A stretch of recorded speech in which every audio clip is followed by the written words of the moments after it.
पत्रकार सगळे या ठिकाणी उपस्थित आहेत, त्यामुळे पत्रकारांना आधीच सांगतो ही जाहीर सभा नाही, आमची कार्यकर्त्यांची बैठक होती त्याच्यामध्ये तुम्ही आल्या, नाहीतर 10 वाजेनंतर तुम्ही सभा कशी घेता अशा प्रकारचा प्रश्न निर्माण करून उगीच आमच्यावर आचारसंहितेचा गुन्हा बिना दाखल करू नका।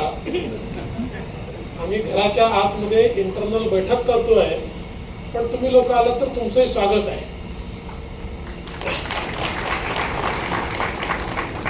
खरं म्हणजे या निवडणुकीमध्ये प्रचाराचे दिवस फार कमी मिळाले, कारण फॉर्म भरल्यानंतर दिवाळी सुरू झाली, त्यामुळे 5 तारखेपर्यंत आपण प्रचारच चालू करू शकलो नाही। आणि आता 18 तारखेला प्रचार संपणार, म्हणजे एकूण 13 दिवस केवळ प्रचाराला मिळाले।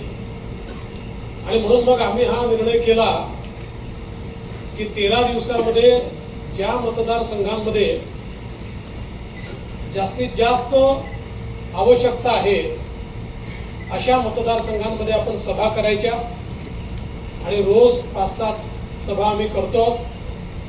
आणि अर्थातच हा मतदारसंघ 100% निवडून येणार हे माहिती असल्यामुळे इथे सभा घेण्याची कुठलीही आवश्यकता नाही हे मला माहिती होतं।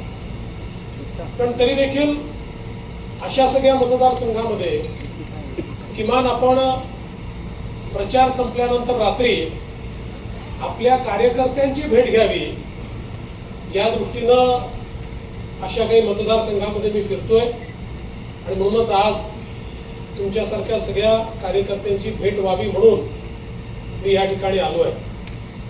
खरं म्हणजे या मतदारसंघामध्ये आणि या नवी मुंबईमध्ये नाईक साहेबांनी केलेलं जे काम आहे हे कोणालाही सांगण्याची आवश्यकता नाहीये।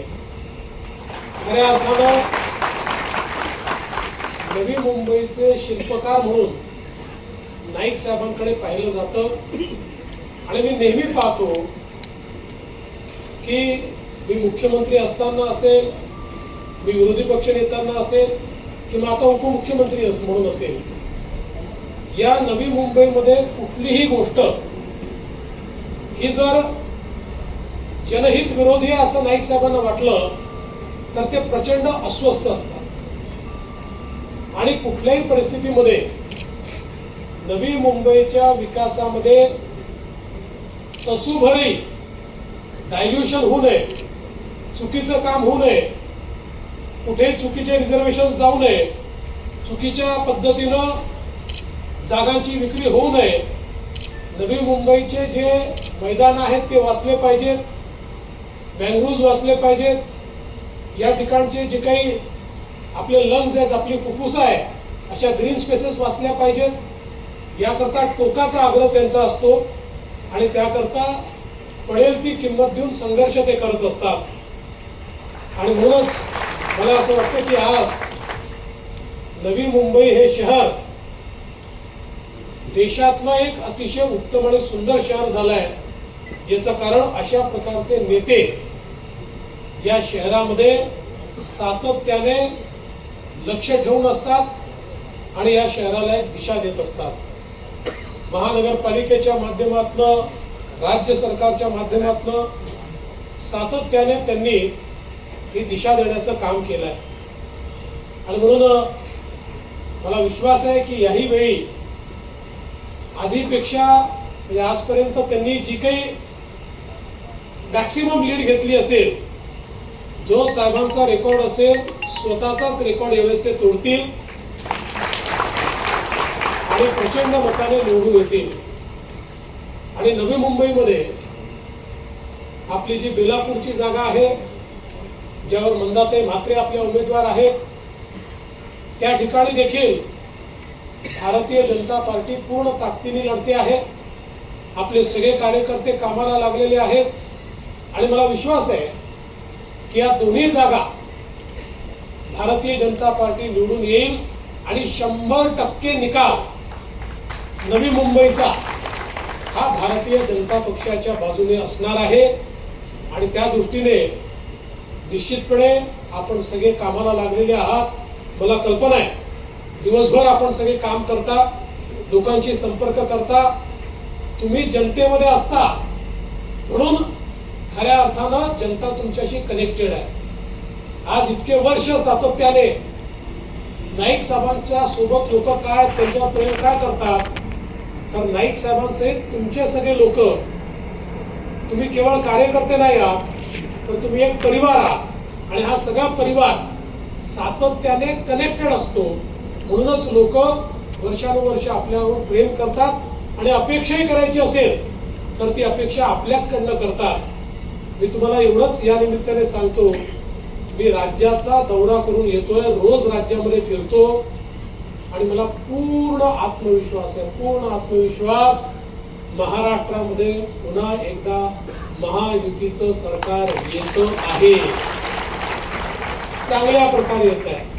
आणि आपल्या समोरचे जे 3 पक्ष आहेत, आता त्यांची काय अवस्था आहे मी सांगणार नाही, पण ज्या प्रकारे एकमेकाच्या सोबत राहून ते ज्या प्रकारच्या कुरघोड्या करतायत ते आपण पाहतो। अर्थात काही प्रमाणात आपल्या महायुतीत बंडखोरी झाली आहे, आपल्या नवी मुंबईत तर झाली आहे, पण काय अडचण नाहीये। हे मी कोणाला कमी लेखत नाही, पण मला असं वाटतं की ठीक है, अपनी ताकत आजमा लो, अपनी हैसियत क्या है ये आपको भी समझ में आ जाएगा। हे जे बंडखोर आहेत त्यांना मी एवढंच सांगू इच्छितो, आप भी अपनी ताकत आजमा लो, आपकी हैसियत क्या है ये आपको समझ में आ जाएगा।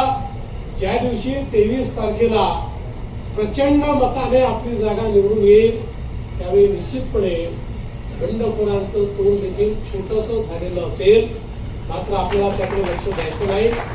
आपण भारतीय जनता पार्टी, शिवसेना, राष्ट्रवादी काँग्रेस, रिपाई, पिरिपा, जनसुराज्य अशी एक मोठी युती आपली आहे, आपली लवजी शक्ती सेना आहे।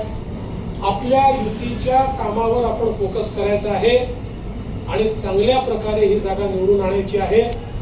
आता मी जरी इथे सभेला आलो नसलो तरी मी तुम्हाला एक शब्द देऊन जातो, विजयी सभेला मी निश्चितपणे येईन आणि विजयी सभा आपलं सरकार बनवूनच आपण घेऊ, हा विश्वास मी आपल्या सर्वांना देतो। आणि इतक्या रात्री आपण सगळे लोक या ठिकाणी या बैठकीकरता उपस्थित राहिलात त्याबद्दल आपले आभार मानतो आणि माध्यमांच्या बंधूंना पुन्हा एकदा सांगतो, तुम्ही बघून घ्या, ही सभा नाही, ही आमची अंतर्गत बैठक आहे, ती घराच्या आतमध्ये आहे, कुठल्याही सार्वजनिक ठिकाणी नाही।